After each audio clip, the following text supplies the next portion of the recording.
Bom dia, boa tarde, boa noite, boa madrugada. Vamos dar início aqui a mais uma aulinha super rápida do conteúdo extensivo. Então, você sabe, né, que isso daqui é super rápido, mas é de uma aula que foi dada em 2 horas e pouco, tá? Mas dá para você entender.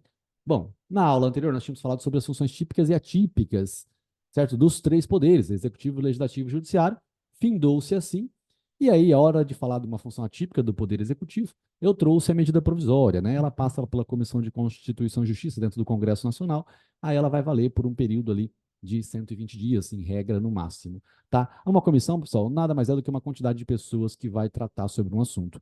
Aqui nós temos a comissão que fez a reforma trabalhista, a comissão da emenda constitucional número tal, a comissão do CPC, a comissão não sei do que, sabe? Tem várias comissões, só quantidade de pessoas dentro do Congresso Nacional, só isso. Lembrando que cada comissão tem que ter vários partidos políticos, tá? Essa é a logística do pluripartidarismo político.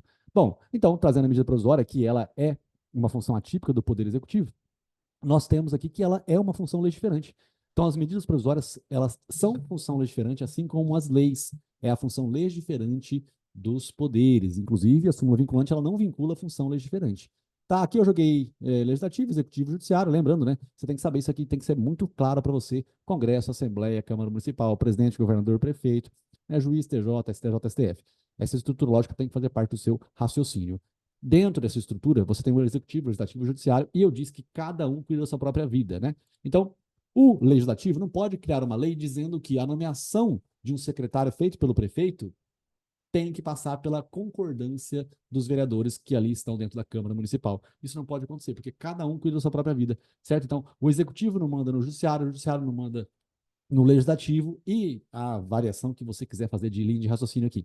Ninguém manda em ninguém. Tá, pessoal? Esse é o princípio do entendimento que você tem que ver sobre a independência dos poderes. A harmonia é justamente a função atípica. Olha só, mas para entender isso que eu estou falando, esse caso aqui, eu dei uns 5, 6 exemplos. E depois eu joguei e falei, gente, vocês não estão acompanhando o exemplo porque vocês não sabem o que é deputado federal, o que é senador, o que é deputado estadual, o que é vereador. Você tem que ter a ordem lógica aqui, é muito importante saber. Prefeito está na reta dos secretários, governadores, secretários, presidentes, ministros. Tá? Isso aqui você tem que estar perfeito.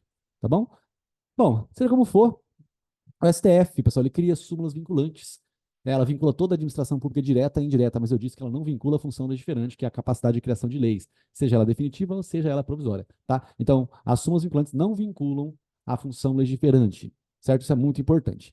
Bom, mais uma vez reiterando o que é súmula vinculante, né? Para você entender, primeiro, o que é súmula. A súmula é o resumo da jurisprudência. O que é jurisprudência? A jurisprudência é o entendimento reiterado de várias situações, certo? Então, uma justiça prudente é aquela que não tem julgamentos diferentes em casos semelhantes, certo? Então, para que você não corra o risco de o seu processo cair numa vara que vai te prejudicar, o que acontece? Você tem essa logística da jurisprudência e da súmula. Então, toda justiça sendo prudente, né, prudência é pelo juiz. Então, jurisprudência, jurisprudência. Tá todo mundo prudente é o quê? É um ordenamento, um entendimento uníssono para que as coisas se encaminhem de uma forma sempre padronizadas a depender da situação no caso concreto. Então, você tem a jurisprudência, o resumo dela é a súmula. Todos os tribunais podem fazer súmulas, inclusive os TRFs também aqui, né, os regionais também podem fazer súmulas, mas somente o Supremo faz súmula vinculante. Tá bem? Bom, aqui eu joguei então depois, né, de ter mostrado esse esqueminha aqui da competência dos impostos, que vai fazer sentido daqui a pouco, eu também joguei aqui o padrão relacionado a processo legislativo. Casa iniciadora, casa revisora, às vezes volta para a casa iniciadora e vai para o chefe executivo para ele sancionar ou vetar. Aí eu trouxe uma informação a mais. Ontem nós tínhamos visto esse processo legislativo com menos informações. Aí hoje nós estamos vendo mais uma informação, que é justamente a possibilidade da derrubada do veto por meio de maioria absoluta. Eu estou trazendo isso por quê? Porque você vai ter que ter um post-it aí da maioria absoluta, casos de maioria absoluta, casos de lei complementar, casos do Procurador-Geral da República. É importante que você tenha isso em mente para que você consiga memorizar muitos casos parecidos, tá? O ideal é que isso seja feito o quanto antes. Bom, trazendo aqui, então, a expressão maioria absoluta, trouxe também a expressão maioria qualificada, como que você altera a Constituição Federal, né? E aí eu aproveitei e mencionei aqui a nossa Constituição sendo rígida, porque a forma de alteração é mais difícil do que a das leis. Se fosse igual, seria uma Constituição flexível. Se fosse um pouco de cada, seria semi-rígido ou semi-flexível.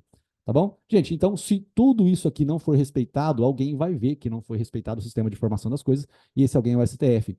O Supremo Tribunal Federal, ele é o guardião da Constituição. E se alguém não respeita o que está previsto na Constituição, ele pode analisar o caso concreto por meio das ações diretas de constitucionalidade, né? O 444, as ações diretas, e é isso que nós vamos ter, tá? 444, e é isso. Supremo Tribunal Federal que vai cuidar do caso concreto, né? Quem que é o 444? 4 mesas, 4 pessoas e 4 entidades. Mesa da Câmara, mesa do Senado, mesa da Assembleia Legislativa, mesa da Câmara Legislativa, presidente da República, procurador-geral da República, governador do Estado, governador do DF. Esses nomes que eu estou dizendo aqui agora, esse 444, se para você está difícil de acompanhar, é porque você não realmente levou a sério a estrutura que eu disse que você tem que dominar mesmo esse negócio de Congresso Nacional e deputados, Assembleia Legislativa e deputados estaduais, Câmara Municipal e vereadores. Você tem que dominar, isso tem que ser natural para você. O direito constitucional é fácil se você souber o mínimo, tá? E aí você vai tocando isso para frente. Beleza? Bom, então aqui o 444 eles podem fazer ações diretas no Supremo Tribunal Federal. Aqui eu montei um esqueminha, né? Que eu quis dizer o seguinte: você faz a ADC, a ADI e a DPF. Você cria uma estrutura, né? Coloca AD, AD, AD e coloca em ordem alfabética A, B, C, D, E, F, G, H, I, J, K, L, M, N, P. Então, isso aqui você escreve CIP, e aí, quanto maior o espaço, mais palavras cabem. Então, ADC somente de leis federais, né? Ou atos normativos federais, sejam eles de emendas constitucionais também, né? Aí você tem aqui federais e estaduais, então você pode ter uma emenda constitucional do Estado também, às vezes, né, para fazer parte de um processo dentro do Supremo Tribunal Federal, né, da ADI, no caso, a DPF, federais, estaduais e municipais. Lembrando que a DPF ela é mais abrangente, então ela pega leis estaduais, municipais e federais e também pega coisas antes da Constituição de 88. Por exemplo, você não pode fazer uma ADI contra um artigo do CTN, do Código Tributário Nacional, mas você pode fazer uma ADPF, certo? A ADPF ela cuida de coisas que foram criadas antes da Constituição Federal, mas foram recepcionadas pela nossa Constituição Federal. Trazendo mais uma vez aqui, frisando a importância de você saber o mínimo, que é o que União está conectada com a Constituição Federal, Estado com a Constituição Estadual, município com a Lei Orgânica Municipal. Então, existe a Constituição do Estado, existe a Constituição Federal, existe a Constituição do município, que tem o nome de Lei Orgânica Municipal, só que existem as leis também. Mais uma vez, desenhando, ó, a parte em preto é a Constituição Federal. Tudo que está dentro da parte preto tem que obedecer à Constituição Federal. As leis federais, as constituições estaduais, as constituições dos municípios, que tem nome de Lei Orgânica Municipal, tá? Então, todo mundo respeita a Constituição Federal. Então, além das constituições dos próprios entes federativos, também as leis federais, estaduais e municipais também respeitam a Constituição Federal. Aí, por óbvio, pessoal, dentro do Estado, né, a Constituição Estadual ela tem que ser respeitada pelas leis estaduais e pelas leis municipais. E dentro do município, as leis municipais devem respeitar as leis orgânicas municipais, que são as constituições dos municípios. Tudo bem? Mais uma vez, reiterando aqui, agora estava mostrando, né, além de ter dito que esses são os legitimados ativos para a propositura do controle de constitucionalidade, nós temos os dois de cima e os dois de baixo. Quem demonstra pertinência temática e quem não demonstra pertinência temática. Tá? Os dois de baixo têm que demonstrar pertinência temática, porque isso é você mostrar que o tema é pertinente para a sua vida em si. Cada um deve cuidar da sua própria vida, correto? Então, se você faz parte da entidade de classe dos médicos, você não vai buscar fazer uma ADI contra uma lei que trata dos arquitetos. Se você faz parte da Confederação Sindical dos Metalúrgicos, você não vai atacar uma lei que trata da extração da borracha. Se você é um governador do estado do Acre, você não vai falar da lei do estado de Minas Gerais. Então, essa é a logística. Você só vai buscar a inconstitucionalidade ou a constitucionalidade daquilo que é a atribuição da sua vida relacionado com você. E aqui eu disse um caso bem específico, e por isso que fazia sentido jogar isso aqui, né, na sua ideia. Eu estava falando sobre os tributos, joguei a competência dos impostos, mostrei como que você decora isso daqui, olha só, ICMS com ITCMD tem MM. E aqui você escreve perito reto e faz um risquinho do lado, vai ter os impostos de competência da União. Inclusive o IPI é o imposto de competência da União, ou seja, não poderia o governador de Minas Gerais criar uma isenção de IPI. O que é isenção, Rafael? Isenção é quando você não paga tributo. Você não paga tributo por meio de isenção. Só que isso é lei. Imunidade é a Constituição Federal e a alíquota zero é um mero decreto. Seja como for, voltando para cá, o que é pertinência temática? O que eu estou falando aqui agora? Eu estou mostrando para você que tinha muitas empresas no estado de São Paulo. Aí o governador de Minas Gerais criou uma lei isentando o contribuinte do IPI. Ou seja, todas as empresas aqui, elas vão migrar para o estado de Minas Gerais para ter menos carga tributária. Consequentemente, é muito mais vantajoso para essas empresas. Bom, é outro estado? É uma lei do estado de Minas Gerais? É. O governador do estado de São Paulo tem a ver com o assunto? Nesse caso, ele tem a ver, porque está prejudicando o próprio estado dele. Correto? Então, o governador do estado de São Paulo ele pode fazer uma ADI contra essa lei estadual que está isentando o contribuinte de pagamento do IPI. Por quê? Porque o IPI é de competência da União. Não pode o Estado tratar de imposto de competência de outro ente federativo. Tá? O Estado não pode falar do IPTU. A União não pode falar do IPVA. Certo? E o Estado não pode falar do IPI. Então, o governador do estado de São Paulo ele conseguiu demonstrar pertinência temática. Tá? Olha só, então eu tenho imunidade, Constituição Federal, isenção, lei, alíquota zero, decreto, colocando sempre na estrutura lógica para você entender, a Constituição Federal é a mãe de tudo, né? As leis são de acordo com a Constituição, e os decretos costumam ser de acordo com a lei. Tá? Os decretos costumam ser de acordo com a lei, tá, gente? Os decretos costumam ser de acordo com a lei, sempre, tá? Acontece que existem exceções, tem os decretos regulamentares autônomos, né? Esses não estão de acordo com a lei e eles são bem raros também. Exemplo de decreto regulamentar autônomo é quando você extingue um cargo público vago, tá? A regra é, pelo paralelismo das formas, uma coisa criada por lei só pode ser extinta por meio de lei. Agora, é possível que isso se altere de vez em quando? Sim, no caso da extinção de cargos públicos quando vagos. Então, se um cargo público estiver vago, é possível que, ao invés de uma lei extingua esse cargo público, um decreto regulamentar autônomo. É autônomo porque ele não depende de ninguém, ele só está conectado com a Constituição Federal. Tá bom? Gente, aqui mais uma vez eu frisei sobre os quórums, né? Maioria qualificada, emenda constitucional, maioria absoluta, faz algumas coisas. Lei complementar, por exemplo, maioria simples, lei ordinária, maioria de 2/3, você tem que ter o post-it de 2/3, súmulas vinculantes, lei orgânica municipal, impeachment, Câmara autorizando 2/3, Senado autorizando por 2/3. Aqui é interessante, pessoal, olha só, vários casos de maioria absoluta. Cria-se lei complementar, derruba-se o veto do chefe do executivo, autoriza a sessão dentro do Congresso e também dá uma força cautelar nas ADIs.